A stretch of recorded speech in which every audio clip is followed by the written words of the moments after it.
Olá pessoas, meu nome é Guilherme Rodrigues, estamos iniciando mais um episódio da segunda temporada do Prosa de TI, com apoio da Security Insight, liderada pelo Matheus Capistrano, e também pelo evento BHack. Hoje eu estou aqui com a primeira pessoa que me deu oportunidade na docência de fato, quando eu comecei a lecionar no Senac, no curso técnico de redes, e foi uma experiência muito boa, e tenho a honra de trazer aqui hoje o Wellington Meirelles. Muito obrigado. Tamo junto. Obrigado por ter vindo. Foi uma época muito boa. Isso começou em março de 2011, se eu não me engano. E aí eu fiquei um ano por lá. Depois não deu para conciliar com o CNPJ e tudo mais.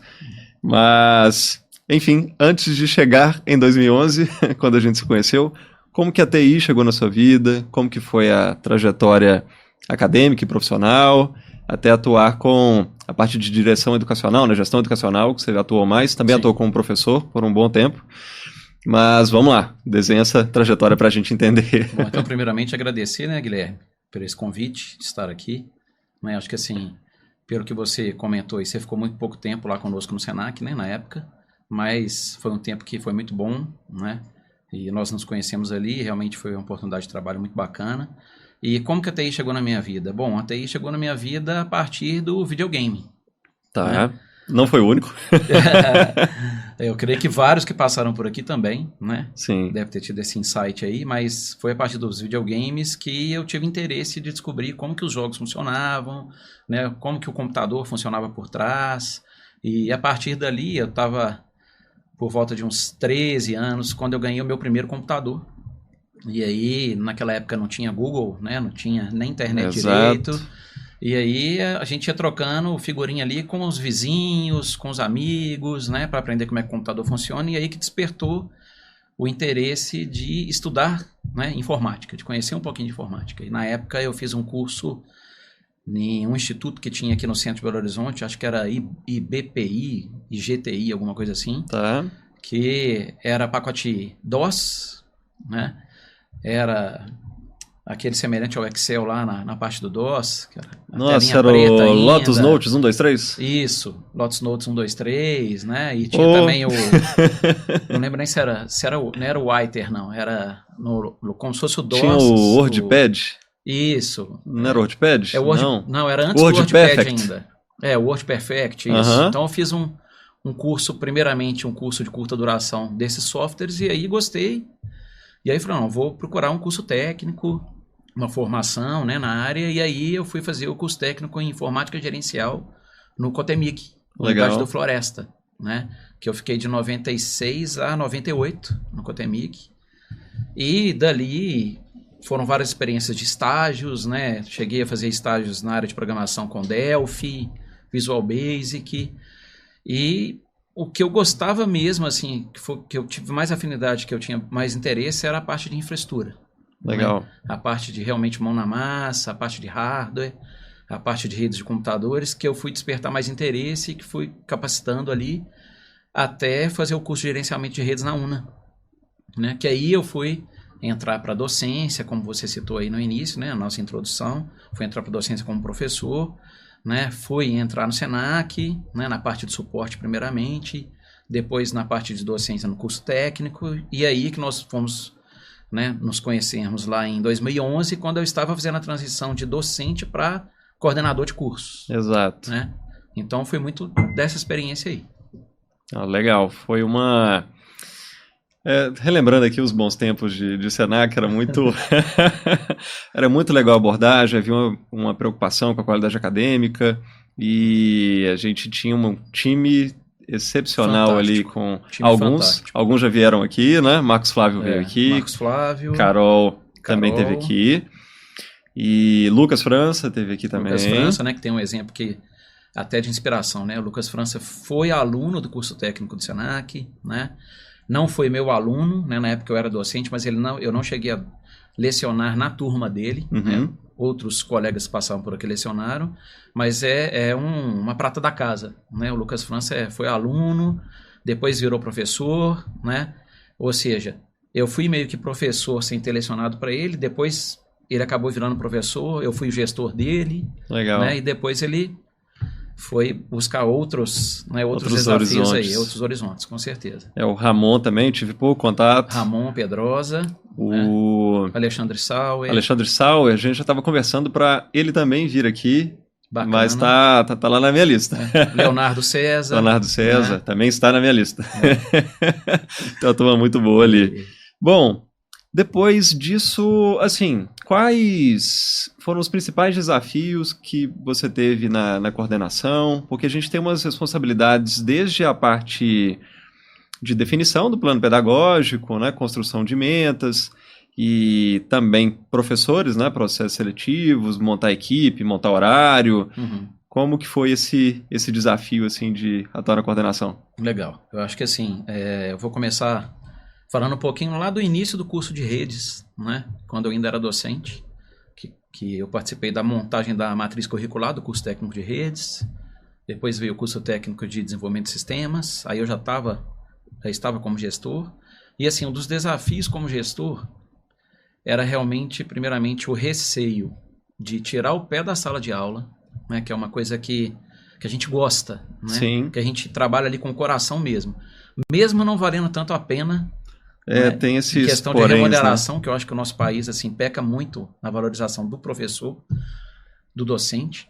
Eu acho que deveria ser a pessoa mais valorizada, mas eu acho que assim, o receio de tirar o pé da sala de aula e ficar atrás de uma mesa, né, entre aspas, né, de ficar ali fazendo a gestão mesmo, Sim. por trás dos bastidores, e de não ter aquela troca que a gente tem em sala de aula, né, da gente ver ali o aluno que chega sem saber nada, sem saber nem ligar o computador, né, que nós tivemos esse público, Sim. né, e o aluno que sai dali, né, que forma, que se capacita através de um estágio e às vezes acaba sendo contratado por uma primeira oportunidade, e a gente vê essa trajetória do aluno, que é a nossa gratificação, né, que é o nosso maior presente como professor. Exato. Né? Eu tenho certeza que você também se sente assim, quando a gente vê o aluno trilhar aquele caminho ali de sucesso, e a gente pode contribuir um pouquinho naquela trajetória, né, naqueles desafios ali junto com aquele aluno. Sim. Então, acho que assim, o maior desafio era esse, primeiramente o receio de sair da sala de aula e por trás dos bastidores, e o desafio também de trabalhar com pessoas, né, porque eu estava saindo da equipe de professores na época, né, que vários passaram por aqui, para ser o gestor dessa equipe, desse time fantástico, né, de vários colegas que passaram aqui no processo de TI, e eu tive que fazer várias mudanças também, né, que eu tive que receber. Você é gestor, você recebe ordens, e ordens que às vezes você não está totalmente de acordo, mas tiveram que ser cumpridas. Então, muitos que passaram aqui contigo no processo de TI, que foram colegas nossos professores, eu acabei tendo que fazer o desligamento desses amigos, colegas, né, parceiros ali que eu comecei junto com eles e depois eu acabei fazendo o desligamento deles. Então, acho que assim, esse foi o meu maior desafio, né? Essas pessoas com uma qualidade em sala de aula, com muitos conhecimentos assim notáveis e simplesmente por decisões da própria instituição, você simplesmente tem que dispensá-los. Isso é complexo. Eu tive uma experiência com coordenação, mas foi na pós. E o processo já é um pouco diferente, né? As contratações são com o CNPJ e o vínculo ele é mais curto, é só durante o período de uma disciplina, não é igual no curso técnico ou na graduação, que a gente tem ali o ano inteiro, né? O semestre inteiro. E quando o professor dava certo, ok, a gente renovava se tivesse uma nova turma nos anos seguintes. Em alguns casos haviam mudanças no curso, e aí não tinha mais as disciplinas que determinado professor tinha o domínio e lecionava, e aí acabávamos não contando com aquele professor no ano seguinte, ou se tivesse avaliação não muito boa, no ano seguinte a gente buscava outros profissionais. Então tinha essa flexibilidade, essa facilidade para o CPJ. Não era tão engessado. E aí esse processo mais complexo de demitir sabendo que é um bom profissional, felizmente eu não passei.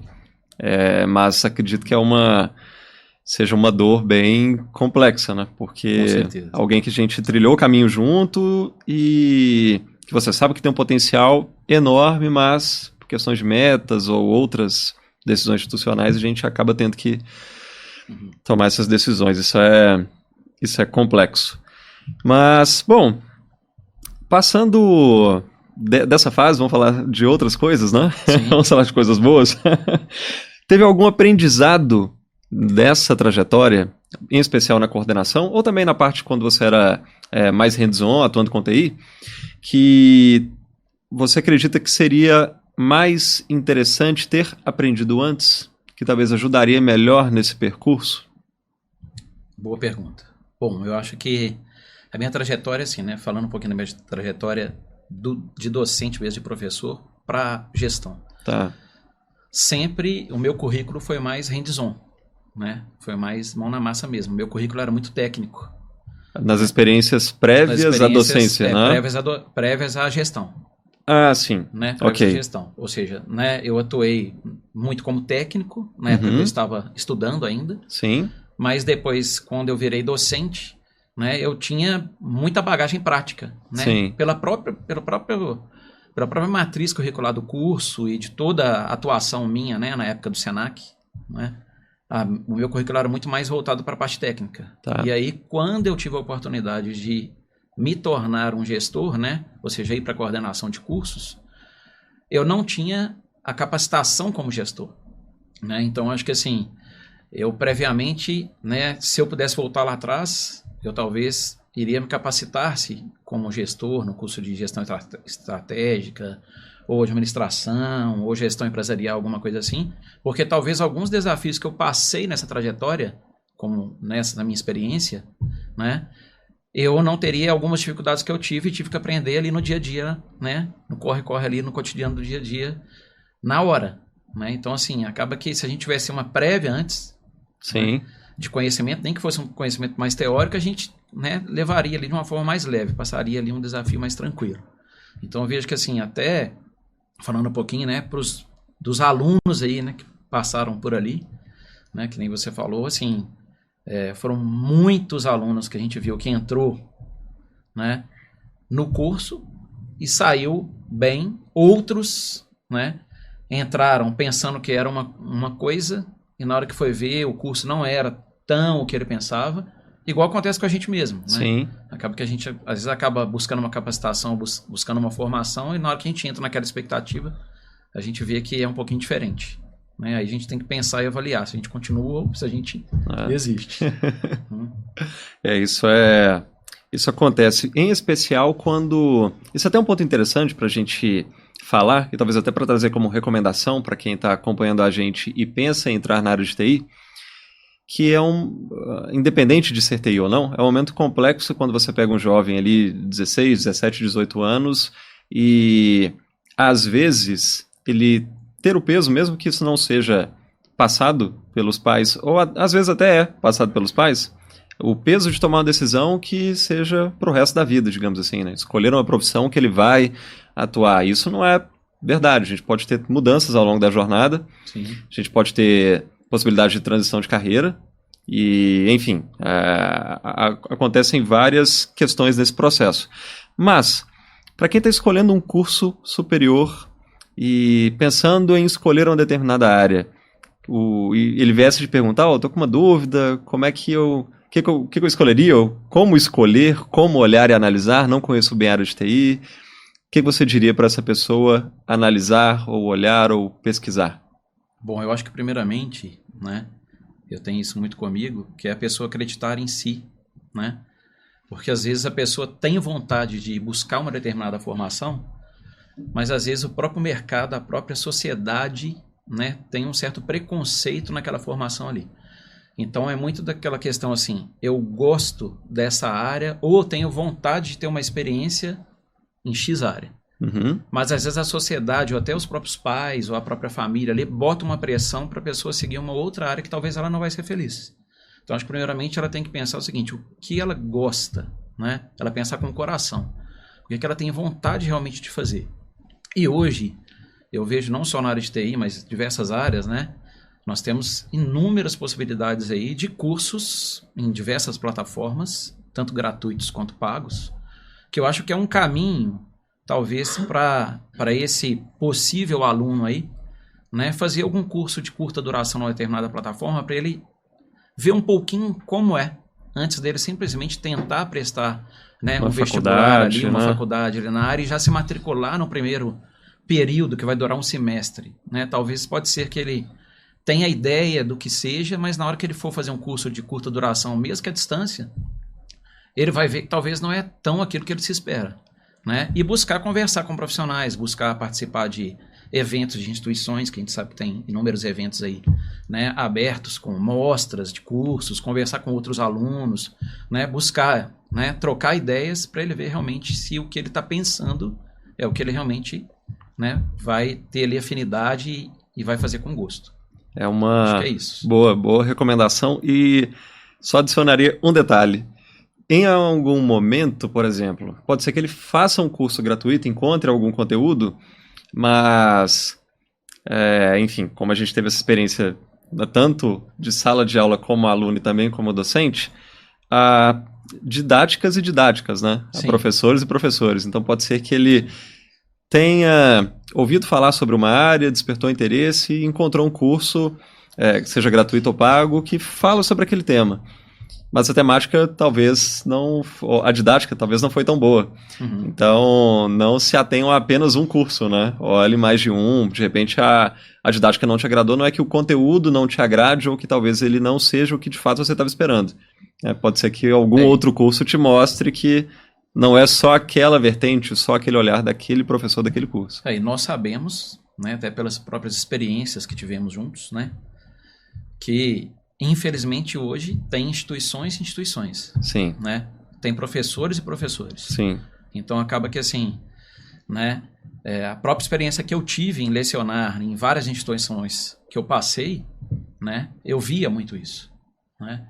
E assim, buscar mesmo, né, como você falou, não buscar só uma opção, não é igual você citou. Ah, eu vou fazer um curso X numa plataforma que talvez é gratuito, mas talvez eu possa fazer mais um, né? Porque talvez a forma de ensinar, de transmitir aquele conteúdo vai ser diferente, né? E vai ser mais motivador para ele realmente definir aquela escolha. Sim, talvez um não foi tão bom, o outro foi melhor, ou... Isso. Esse é um ponto complexo.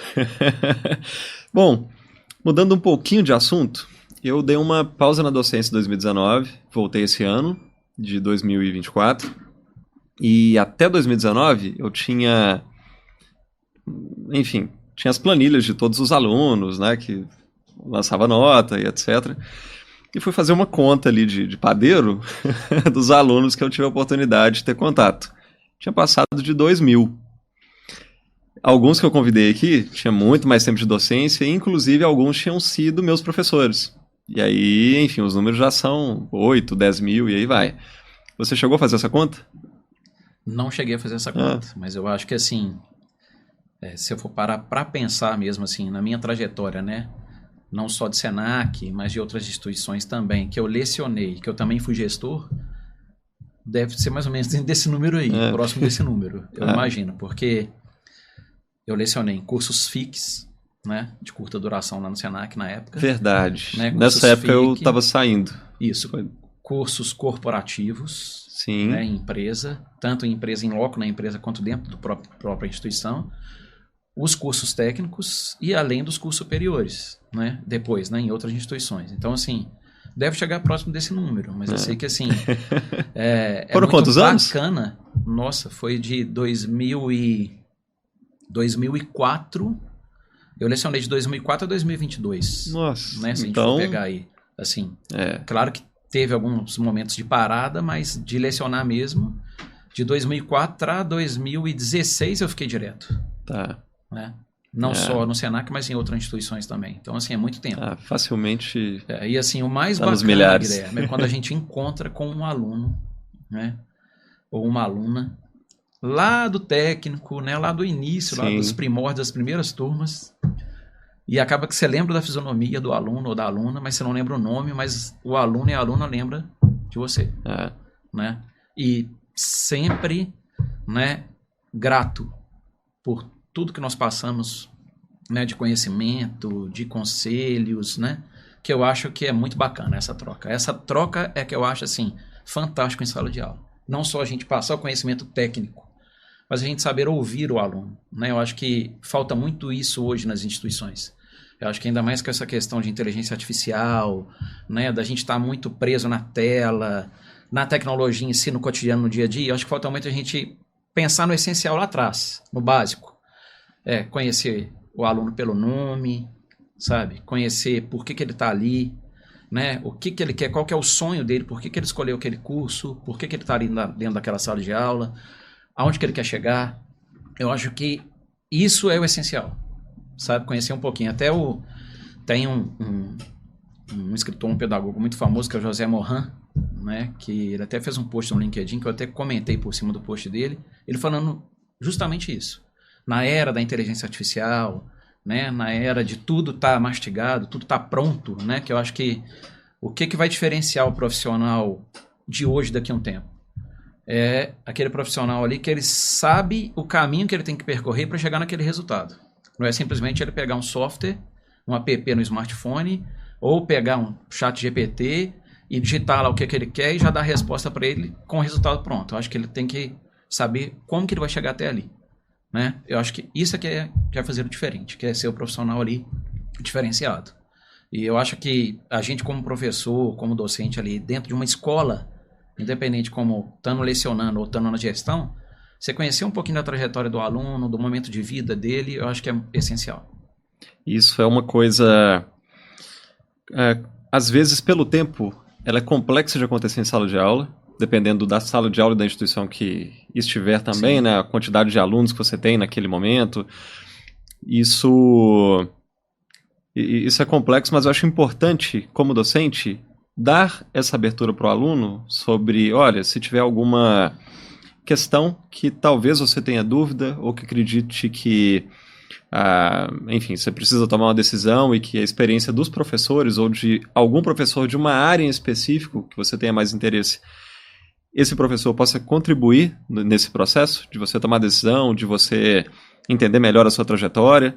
Deixe isso aberto em sala de aula, porque o aluno geralmente vem, acontece, eu não sei como exatamente eu faço isso, mas praticamente todo semestre vem algum aluno de uma ou mais turmas que, Guilherme, eu tô com uma situação X ou uma indecisão sobre carreira, ou recebi uma proposta tal, e é isso, vou, não sei se eu vou, e pedindo, né, alguma sugestão, ou o que eu faria.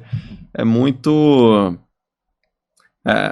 É muito engraçado como isso acontece, mas é uma possibilidade de você levar um pouco da sua experiência para o aluno, trazer talvez alguma perspectiva que ele não tenha visto ou percebido, e é muito gratificante, né? Poder contribuir dessa forma. E é uma baita de uma responsabilidade, né? Sim. Da gente dar um conselho assim para um aluno. Mas eu lembro que nós tivemos um aluno, não no Senac. No Senac teve vários também, mas eu tive um aluno chamado Robson, na época na Faculdade Batista, quando eu estava como professor e como coordenador do curso. E a história desse aluno é muito bacana, porque ele era motorista de ônibus suplementar, Olha. sabe? E ele chegou no curso sem saber ligar o computador, sem saber o que era um endereço IP, sem saber o que era um sistema operacional. E quando ele estava no final do segundo período do curso tecnólogo, ele me parou no corredor e falou que ia desistir, sabe? E acabou que numa conversa dessa, numa escuta, né, se colocando no lugar do aluno, entendendo o momento dele de angústia, de dificuldade, conseguimos reverter a situação para ele não desistir, né, a partir de uma conversa que ele teve comigo. E motivei a equipe de professores para a gente, né, ter um olhar motivar, ter um olhar diferenciado para ele. E ele nunca tinha tido a oportunidade de trabalhar na área de TI, e aí nós conseguimos indicá-lo para um estágio. Ele foi fazer um estágio na área de TI, e assim, eu creio que ele deve ter seguido uma trajetória dentro da área de TI, sim, sabe? E talvez largado a vida de motorista de ônibus suplementar, que ele ralava muito, várias horas do dia ali, e o sonho dele era realmente atuar na área de TI. Então, nós conseguimos proporcionar um pouquinho desse momento dele ter uma experiência de estágio, e ele chegou a se formar, concluir o curso, né? Então, acho que assim, quando a gente pode contribuir um pouquinho para que esse aluno chegue lá no final, cara, é muito gratificante. Cara, isso é uma das coisas que não tem preço. Você ir na cerimônia de formatura, em alguns casos, ter a oportunidade também de ser homenageado, né, Paranif, patrono, e estar ali com os alunos, entregar o diploma, faz com que a gente tenha a sensação de que todo esse esforço valeu a pena, porque como você mesmo citou no início, eu também concordo, não é pela remuneração, nunca foi. Com certeza. É a possibilidade de contribuir de alguma forma com a formação do outro e de... Eu tive alguns casos de alunos que entraram em contato depois, olha, eu consegui tal oportunidade, ou paguei minha casa, ou enfim, isso começou lá atrás quando a gente teve contato. E assim, acaba que... É excepcional. O professor marca, né? Sim. O aluno, né? Então acaba que esse exemplo que você deu aí, né? Ou seja, ele conseguiu uma conquista de vida muito difícil, ele lembrou de você porque a sua aula fez a diferença na vida dele, né? Então acho que assim, quando a gente pode ir um pouco além de somente entrar na sala de aula, ministrar aquele conteúdo programático, né? E finalizar a aula, acho que quando a gente tem a oportunidade, né? E tempo, igual você, né? Você mencionou, de escutar um pouquinho um aluno, ou de dar um conselho para esse aluno, de uma trajetória de caminho, ou de enxergar um aluno em potencial para você indicá-lo para um estágio e depois de um tempo, né, que ele estiver naquele estágio ali, ele falar, professor, fui contratado, poxa, não tem isso preço. É muito bacana, não tem preço. Isso não tem preço. Bom, falamos alguns pontos aqui que já serviriam meio que como quase resposta da próxima pergunta, que seria: qual conselho, qual recomendação você daria para quem está pretendendo iniciar na área? A gente já falou um pouquinho disso sobre a escolha do curso, momento de vida, mas, enfim, quem deseja atuar na área mais a fundo, qual outro conselho ou recomendação você poderia falar? Eu acho que a gente tem que citar aqui o idioma, né? O inglês é imprescindível, né? Eu acho que para o profissional que quer se destacar no mercado mesmo, eu tenho acompanhado várias vagas aí no mercado que inglês é imprescindível, né? Eu acho que não só na área de TI, mas em outras áreas também. Eu acho que primeiramente assim, né? O aluno que quer seguir a trajetória de TI, mas que não gosta do inglês ou que tem uma certa resistência, ele tem que quebrar essa resistência porque está atrelado, né? O inglês está atrelado à área de TI, independente ali do segmento da área que você vai atuar, né? E gostar. Como eu falei lá naquela outra última pergunta, né? Acho que é agir com o coração, gostar. Igual eu citei o meu exemplo, né? Eu fui buscar um curso técnico que era muito voltado para programação, mas na verdade o que eu gostei mesmo foi a área de infraestrutura, foi a área de redes, né? Mas hoje a gente sabe que a programação é que está mais em destaque. Então acho que o aluno, né, se dedicar um pouco aí, né, na lógica de programação, né, que eu acho que é muito importante, né? Às vezes o aluno está ali cursando fundamental, cursando ensino médio, mas não dá tanta importância para uma matemática. E a gente sabe que a matemática ela vai estar presente para quem vai fazer ali uma lógica, ele vai ter que entender algumas simbologias ali de matemática. Conversão, né, de base, binário, hexadecimal. Se for trabalhar com segurança, com wireless também, né, com rede sem fio, também vai ter também, né, algum envolvimento na parte matemática ali também, que às vezes lá no ensino médio, no ensino fundamental ali, talvez naquele momento ele não enxergue importância alguma, mas na hora que ele vier para dentro da área, realmente ele vai ver que isso vai fazer falta, né? E assim, hoje eu acho que não dá para a gente pensar assim, qual área de TI é a mais rentável, ou o que vai dar certo, o que vai dar errado, porque hoje a gama de oportunidades aí está muito grande, né? Hoje está se falando muito de AI, né? Mas a gente sabe também por trás da AI aí tem a segurança, né? Tem computação em nuvem, né? Tem governança, né? Tem várias áreas aí, cibersegurança também, tem várias áreas aí que o aluno pode explorar,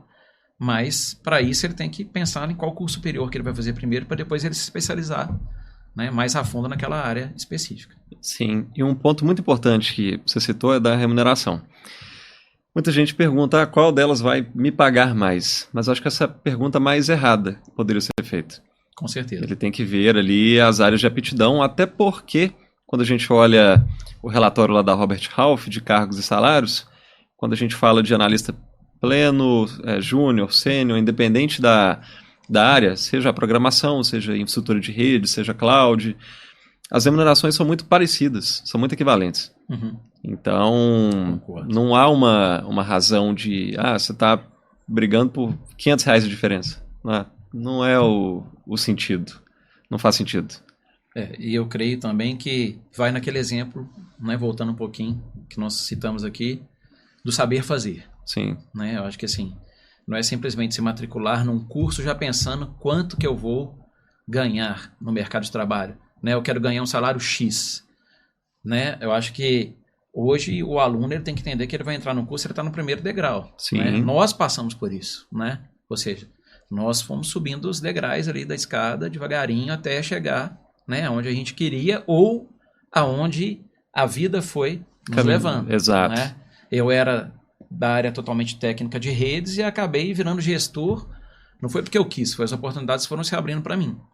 Né? Ou seja, eu fiz uma transição de área de TI para a área educacional. Né? E até gosto muito. Mas assim, e não foi por remuneração. Foi porque é uma coisa que eu gosto de fazer. E eu acho que o aluno tem que pensar assim, ele tem que saber fazer e ele tem que ter paciência, né? E dedicação, persistência para ele ir chegando ali devagarinho até aquela remuneração que talvez ele deseje. Independente da área, igual você falou, né? São muito parecidas as remunerações hoje. Exato. Olha, no começo do podcast eu não comentei, na verdade, antes, nos bastidores e nas câmeras, eu não comentei que caso você quisesse deixar um recado para alguém ou falar algo especificamente, aí a gente fala olhando no olho ali da câmera, né? Okay. Mas por que eu tô falando isso agora? Tem alguma pessoa que você gostaria de citar que foi muito importante na sua trajetória, que teve algum momento, alguma situação que te marcou de alguma forma? Não, acho que assim, várias pessoas, né, que passaram, eu tenho certeza que se for fazer a mesma pergunta para você, também você vai citar várias. Eu acho que assim, um profissional que nós conhecemos, que eu acho que foi muito importante para mim, foi seu colega também lá na UNA, né, Marcelo Vicente. Eu acho que o Marcelo Vicente, assim, né, a gente conhece o profissional que ele é, a pessoa que ele é, né, a humildade que ele tem, e ele foi um profissional que foi a pessoa que primeiro foi meu professor, né, na UNA. Quando eu entrei nas primeiras disciplinas lá na UNA, eu fui aluno do Marcelo Vicente. E acabou que pela UNA que eu vi uma vaga de estágio no Senac. E aí eu mandei meu currículo e na hora que eu fui fazer a entrevista, eu fui cair com quem? Que era o gestor na época lá que coordenava a equipe de TI. Marcelo Vicente. E ele já me conhecia como aluno, né? Então ele já sabia a minha trajetória como aluno, que até de inspiração, né, para quem vai nos assistir aqui. Ou seja, o professor, ele observa muito o aluno. Demais. Né? Então, até para uma oportunidade que a gente não sabe, que o mundo dá muitas voltas, sim, né? Eu não iria imaginar nunca que eu estaria fazendo um curso superior de redes, que o meu professor era o Marcelo Vicente, que numa oportunidade de estágio, numa instituição que eu fiquei por 20 anos, né? Eu ia cair, né, na entrevista todo o processo com o professor Marcelo Vicente. Né? Então, assim, ele foi uma pessoa muito importante, é uma pessoa muito importante na minha vida, nós somos muito amigos e eu agradeço muito, né, porque eu aprendi muito com ele, não só a parte técnica, mas a parte de ser uma pessoa boa, né, humildade, que ele é um cara muito humilde, né, tem um conhecimento fenomenal, fantástico. Ele é fantástico. E é uma pessoa muito bacana que, né, se a gente for falar aqui, vai ter uma lista de ex-alunos do Marcelo Vicente aqui, mais do que seus 2.000, com certeza. Acho que vai juntar os meus ex-alunos e os seus ex-alunos. E ainda multiplica, elevado a 3 e ainda vai. Então, acho que ele é uma pessoa que, assim, que foi muito importante na minha trajetória, né? Tanto de aluno para professor, para profissional, porque nós vivenciamos uma época na UNA, eu sendo aluno dele, e depois também eu sendo estagiário dele, depois nós trabalhamos juntos, né? Ele também foi meu gestor depois, né? Então, acho que ele é uma pessoa muito importante, né, que eu cito aqui. Para quem não viu ou não conhece, a gente teve uma prosa fenomenal aqui na temporada passada, Marcelo Vicente esteve aqui com a gente.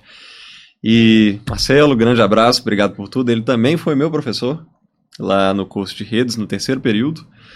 E os cálculos de CIDR, VLSM, que hoje eu não uso lápis e faço de cabeça quando precisa, foi por causa da aula dele. As camadas lá, do modelo TCP/IP. Gente, modelo OSI, TCP/IP, fundamentos computacionais. Das animaçõezinhas que ele colocava lá, que ele ficava horas e horas fazendo um slidezinho para explicar de uma maneira mais assim, né? Mais simples, né, para nós alunos, como é que funcionava as camadas ali do modelo OSI, do modelo TCP/IP. Então, assim, é uma pessoa muito importante. Esse ponto aí da aula e detalhamento, animações, é engraçado como que, assim, pelo menos eu me inspirei em alguns professores para, quando eu entrei em sala de aula, tal ponto, esse professor, tal ponto, esse professor, e tal ponto é esse, e assim. E tinha uma equipe de professores excepcional também na UNA, na época que, tanto que você foi aluno, quanto também depois foi aluno, que, assim, me marcou muito e me inspirou a ser como professor. Muitos deles são a inspiração de quando eu entro em sala de aula, tem um pouquinho de cada um ali. É muito... contribui muito, né, no processo. E quando você citou que professor observa aluno, é fato. Eu já, ao longo desses, são mais de 10 anos na docência, o que eu indiquei de aluno, eu perdi a conta. Porque eu trabalhava com consultoria, a maior parte, né, da minha trajetória foi como consultoria, então foram, assim, ao longo dos anos, uma empresa precisava, Guilherme, eu estou com uma demanda assim, preciso de um perfil XYZ. Como eu estava lecionando para sistema de informação, redes e análise de desenvolvimento, pessoal, Guilherme, perfil é esse. Beleza, tem um ali que foi meu ex-aluno, ou que é aluno agora, e entrevista esse cara aqui. E aí você pescava aquele aluno ali que tinha aquele perfil exato, ou 1, 2, 3 alunos e mandava para o processo seletivo. E é processo seletivo, com certeza. Isso eu fiz várias vezes e acho que assim, né, vai uma dica aqui para os próximos aí, possíveis alunos, né? Realmente o professor observa muito o aluno, tanto na questão comportamental, que é muito importante, né?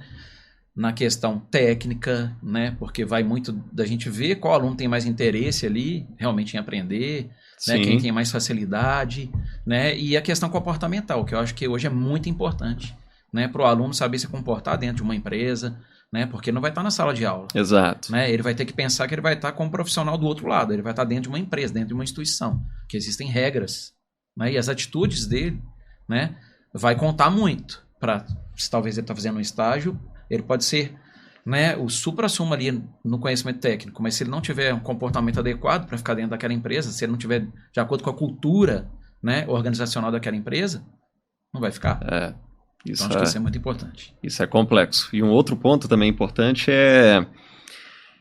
existe a questão desse olhar professor-aluno, mas também em sala de aula, o networking, em especial cursos presenciais, que é infinitamente superior quando a gente fala de um curso EAD. Com certeza. EAD você não tem aquele contato, você não sabe exatamente onde que o outro atua, ou quais conhecimentos ele tem. Quando você está em sala de aula, você tem uma interação maior para atividades em dupla ou em grupo.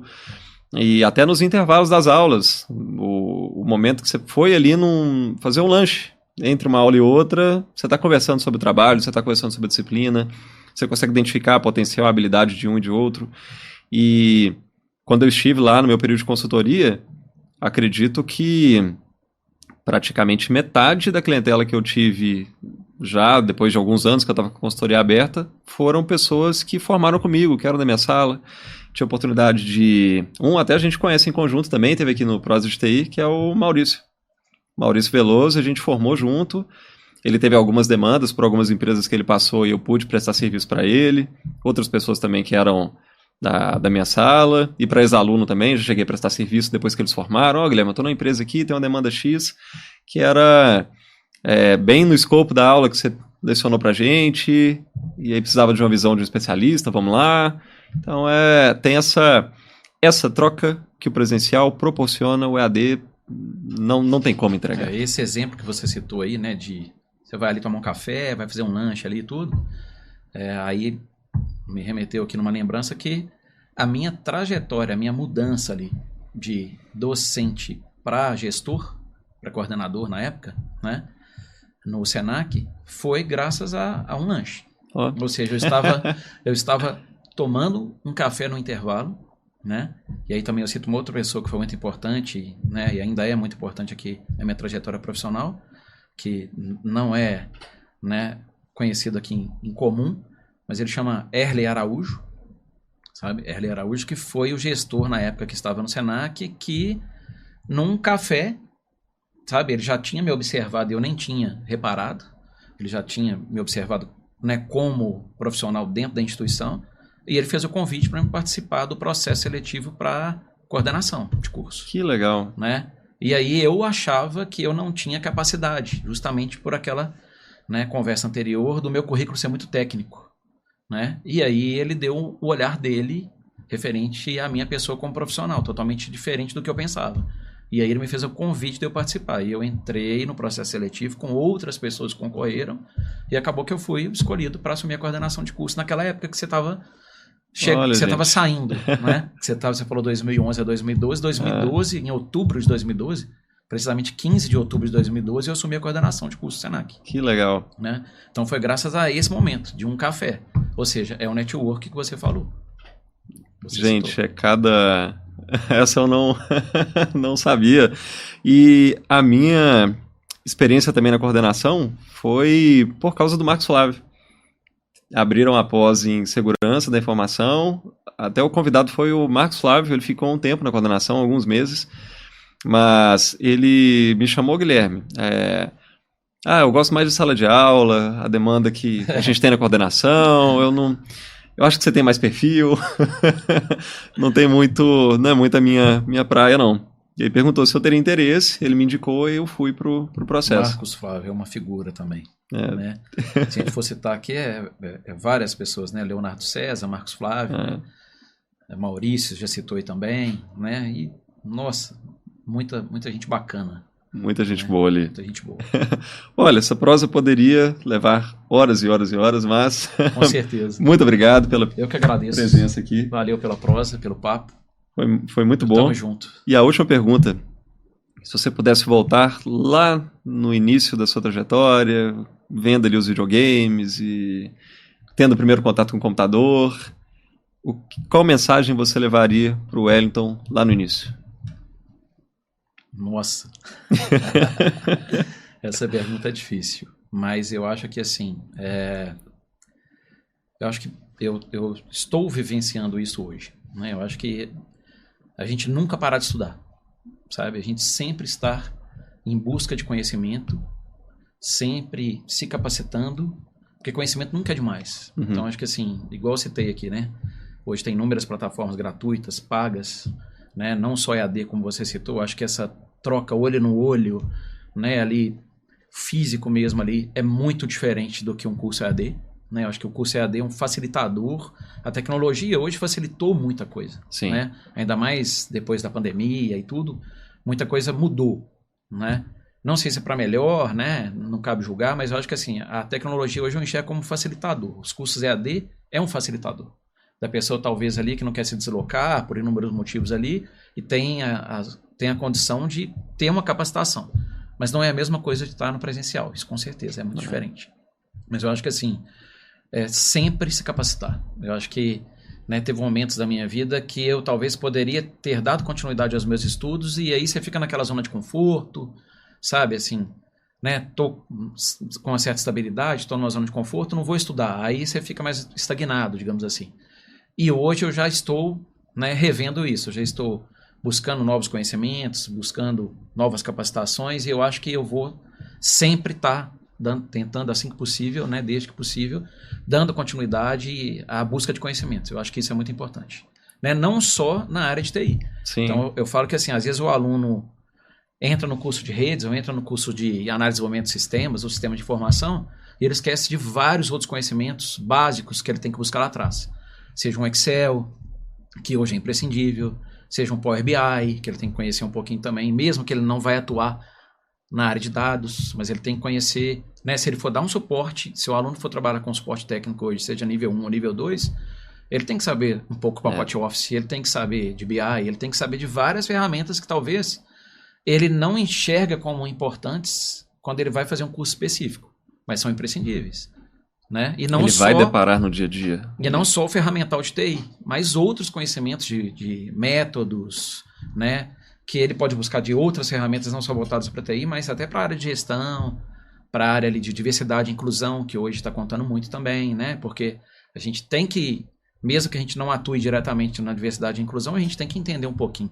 Porque as empresas hoje estão, né, abrindo, várias estão já atuando, mas muitas ainda vão abrir, né, esse olhar para diversidade e inclusão. Então também, pelo menos conhecer o conceito, né, para você saber lidar com as pessoas, Sim. respeitar as pessoas, tratar por igual, né, porque é muito fácil você falar que você faz a inclusão, mas será que fazer a inclusão falando é uma coisa? Exato. Na prática, É a prática como funciona. né? E não só... São várias soft skills aí envolvidas que às vezes são negligenciadas, em especial quando a gente fala de qualquer formação que seja um nível mais técnico, isso acaba sendo negligenciado ao longo da formação. Seja na grade, porque faz parte, né? Na grade a gente vai ter mais o escopo daquele conteúdo, daquela área de formação, mas para o mercado é vital. Existem empresas que contratam, né, pelo conhecimento, mas a demissão acontece pela falta de soft skills, em alguns casos. Com certeza. Então é muito, muito importante ter essas capacidades todas. É isso. Obrigado demais. Eu que agradeço. Obrigado, eu. Então é isso, pessoal. Encerramos mais um Prozist aí. Um grande abraço e até a próxima.